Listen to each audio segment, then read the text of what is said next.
नमस्कार, आप देख रहे हैं संवाद सार्थक। मैं हूं Pramod Kabirpanthi. Petrol, diesel, gas की बढ़ती कीमतों ने आम आदमी की जेब पर बोझ बढ़ा दिया है। तमाम विपक्षी पार्टियां सरकार को घेर रही हैं, सरकार पर सवाल खड़े कर रही हैं और सरकार को वो वादे याद दिला रहे हैं जो 2014 और 2019 के लोकसभा चुनाव में भारतीय जनता पार्टी ने किए थे। महंगाई पर छिड़े इस सियासी संग्राम के बीच उत्तर प्रदेश सरकार में मंत्री मोहसिन रजा की एक प्रेस कॉन्फ्रेंस इस वक्त सुर्खियों में है। उस प्रेस कॉन्फ्रेंस में एक पत्रकार मंत्री मोहसिन रजा पर दे दनादन सवाल दाग रहा है। मंत्री मोहसिन रजा पेट्रोल डीजल के अलावा कांग्रेस के वरिष्ठ नेता गुलाम नबी आजाद के मुसलमानों पर दिए गए बयान को लेकर क्या कुछ कह रहे हैं, कैसे जवाब दे रहे हैं उस पत्रकार को, ये सब देखिए इस खास रिपोर्ट में।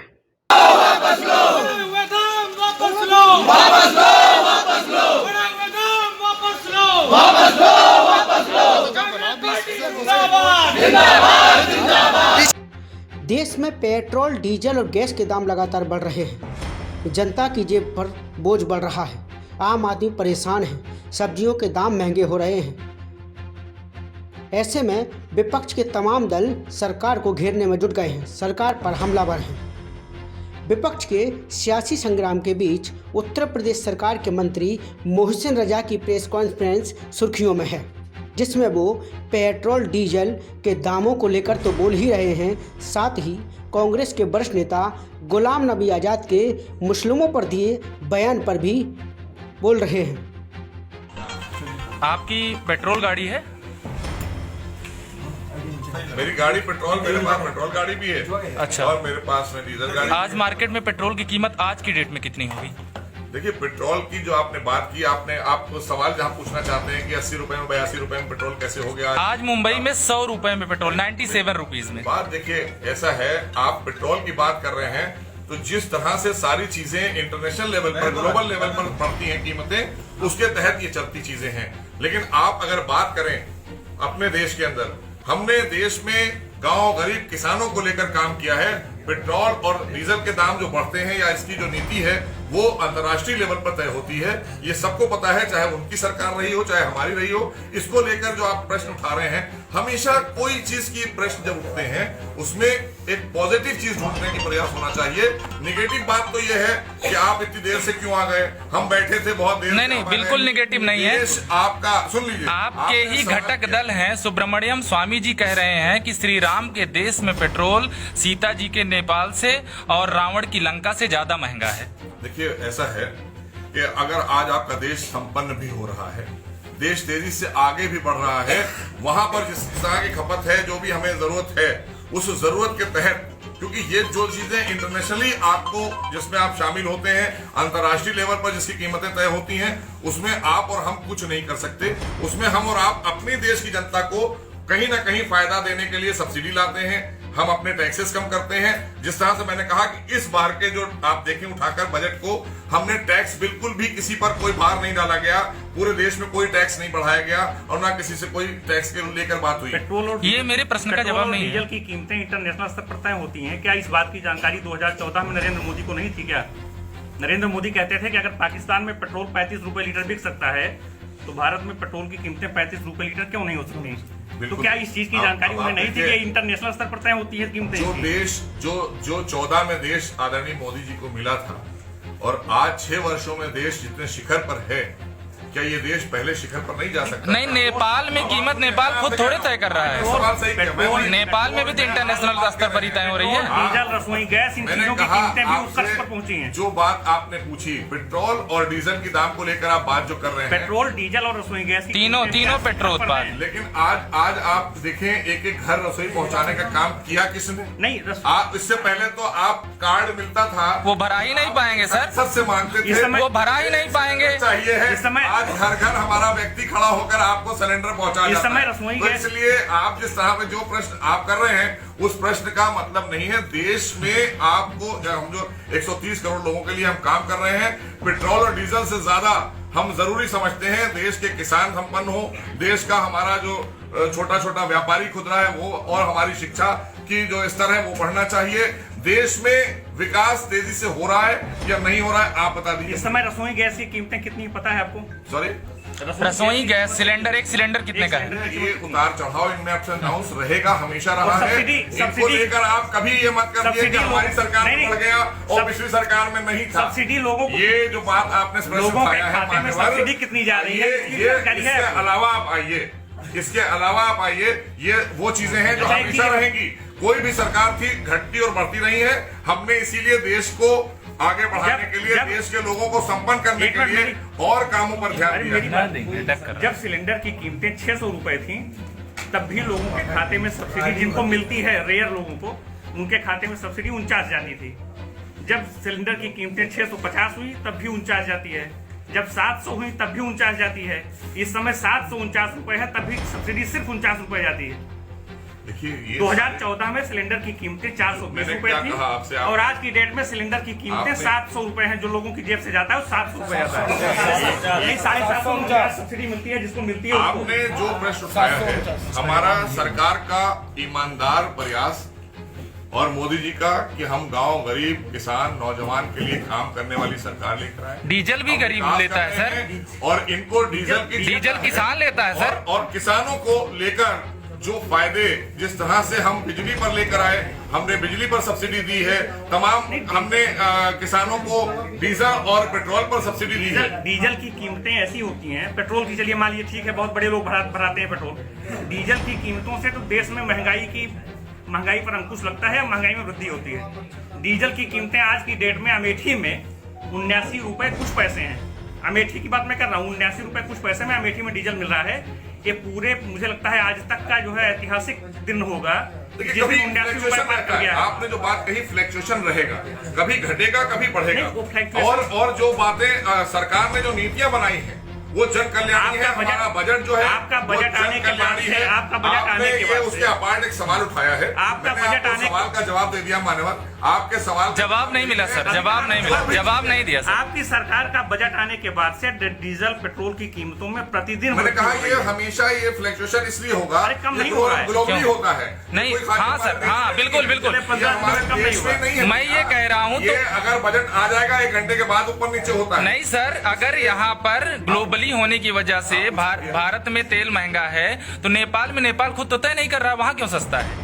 देखिए ऐसा है, आप जिस बात को कर रहे हैं सवाल, आप देश हित की सरकार पर आप प्रश्न ये लगाना चाहते हैं कि पेट्रोल और डीजल पर लाकर केंद्रित कर रहे हैं आप और विकास कार्यों को किनारे कर रहे हैं। आप खाली बायस्ड होकर एक सवाल पूछ रहे हैं। आपका एक मिनट, आपका सवाल खाली बायस्ड होकर है कि आप देश पर प्रश्न लगा रहे हैं, और जिन लोगों के लिए आप सवाल पूछ रहे हैं उन्हीं से सवाल पूछिए कि आज किन लोगों के लिए। मैं मोटरसाइकिल चलता हूँ, मेरे पास मेरी गाड़ी में पेट्रोल लगता है। मैं आपको बता रहा हूँ, उनको भी बताइए ना, उनसे भी पूछ लीजिए। जो कल नौका चला रहे थे लोग, उनसे भी सवाल पूछ लिया। नाव कम से कम आज बनारस से लेकर प्रयागराज तक चलाने का अवसर किसने उनको प्रदान किया है, उनसे भी सवाल पूछिए। अगर वो कीमतें सस्ती महंगी करने के, अगर उनके पास मादा होता महंगी सस्ती करने को, उनसे भी पूछते।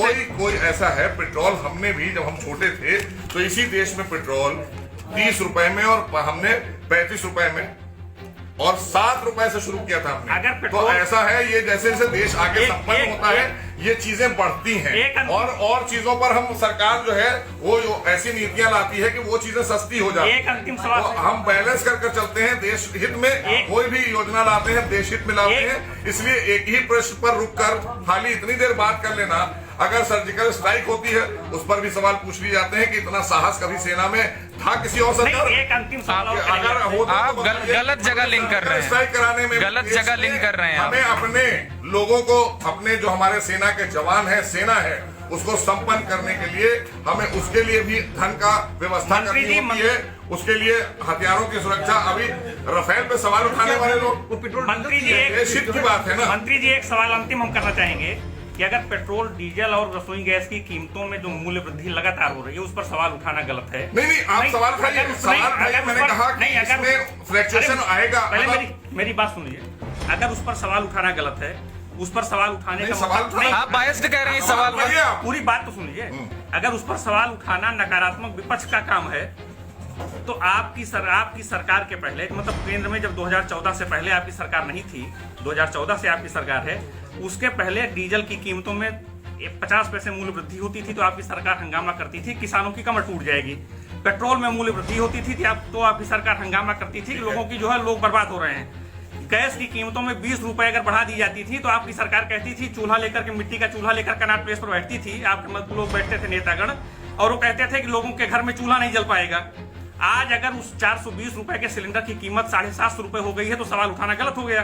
गलत नहीं, सवाल उठाइए, आपने सकारात्मक सवाल उठाइए। सकारात्मक नहीं है, आपने विपक्ष की बात मतलब आपका नहीं कर रहा हूं, विपक्ष की बात। इसका मतलब आपका विपक्ष को चाहिए है कि सकारात्मक, क्योंकि विपक्ष का भी जिम्मेदारी होती है कि जनता के हितों के मुद्दे उठाना है, मतलब उस समय जनता के अहित और मजाक बनाने के लिए नहीं उठाना है। अगर कोई भी इशू, कोई सब्जेक्ट उठाना है तो जनता के हित का उठाएगा। ये हित का है बस, ये तो हित का है ना। मैंने आपको बताया कि एक चीज पर केंद्रित करना, 80 करोड़ लोगों को मुफ्त में राशन देना कोरोना काल में, ये बताएं विपक्ष कब उसने दिया और कब आपदा में उन्होंने, आपदा में भी अगर उनकी सरकारें थी तो उन्होंने लूटने का काम किया, चाहे उत्तराखंड हो और चाहे उत्तर प्रदेश हो, हर जगह बाढ़, तो उन्होंने गरीबों के मुंह से खाना छीन लिया। आज आदरणीय मोदी जी की सरकार में गरीब को खाना मिल रहा है, गरीब उत्पन्न हो रहा है, विकास की तरफ देश बढ़ रहा है।